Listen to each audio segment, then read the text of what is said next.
ও মুসলমান বাজান, দেখতেছেন কিছু অসুস্থ, আমি কথা বলতে কষ্ট হইতেছে, তবু যেইভাবেই বলে মনোযোগ দিয়ে শুনেন, আমাদের জন্য শিক্ষণীয় বিষয় রয়েছে।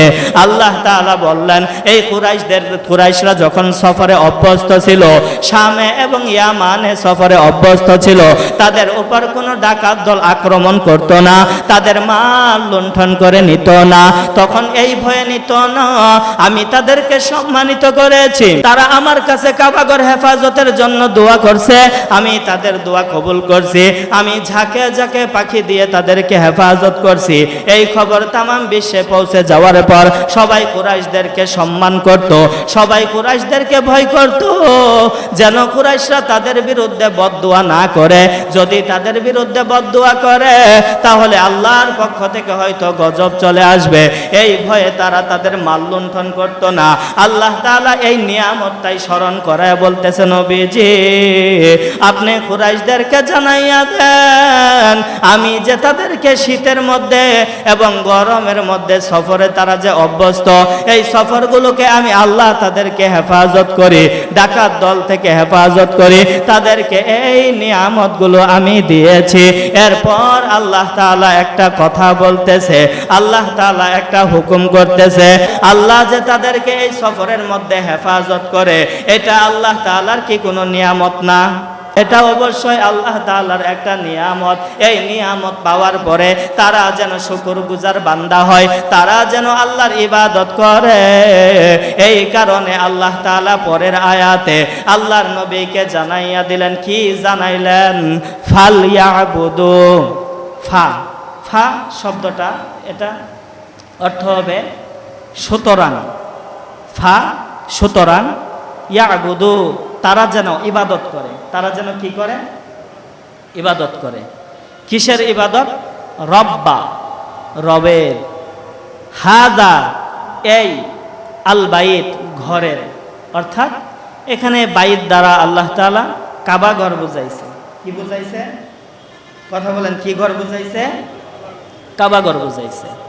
আমার আল্লাহ রব্বুল আলামিন এইখানে আল্লাহ তাআলা নবীকে বললেন, নবীজি কুরাইশদেরকে আপনি জানাইয়া দেন, ফালিয়াবুদু রব্বা হাযাল বাইত, যেহেতু তাদেরকে আমি হেফাজত করি, যেহেতু আমি তাদেরকে হেফাজত করি, সুতরাং তাদেরকে জানাইয়া দেন, ফালিয়াবুদু রব্বা হাযাল বাইত, তারা যেন ইবাদত করে এই ঘরের মালিকের।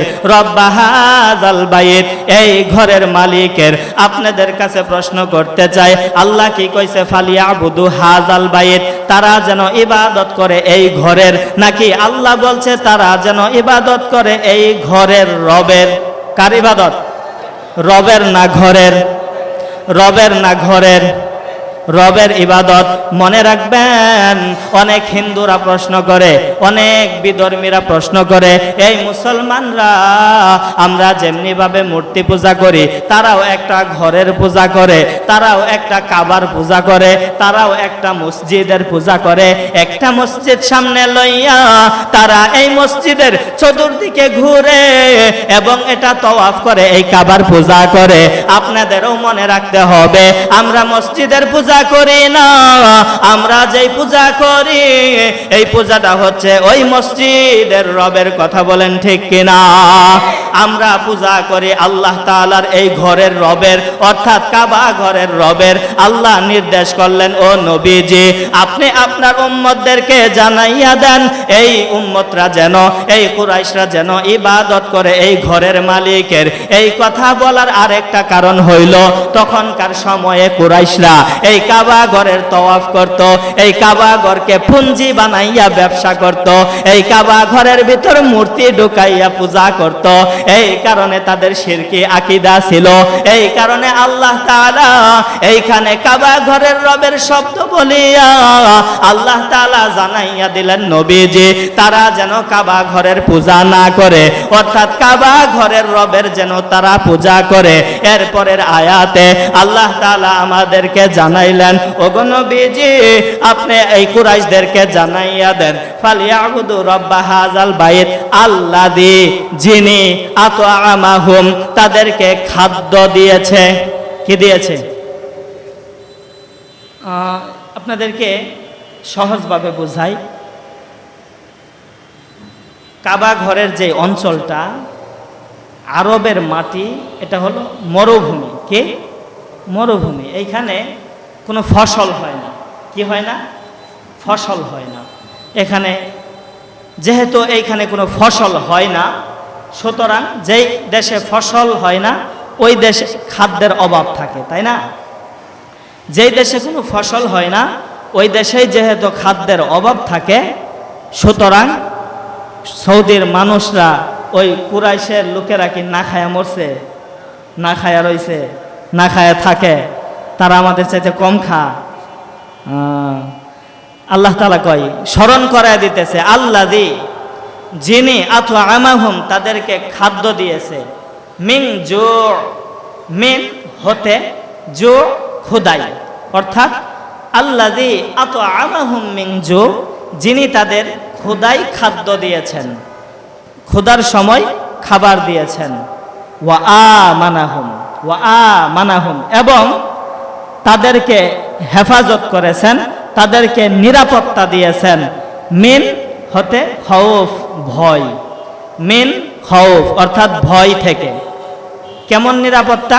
ওই যে বললাম, তারা যখন সফরে যাইতো, যখন ব্যবসার কাজে যাইতো, ওই ডাকাত দলেরা আক্রমণ করত ঠিক, কিন্তু তাদের ভয়ে আবার পিছপা হয়ে যাইতো, তাদেরকে ধরতো না।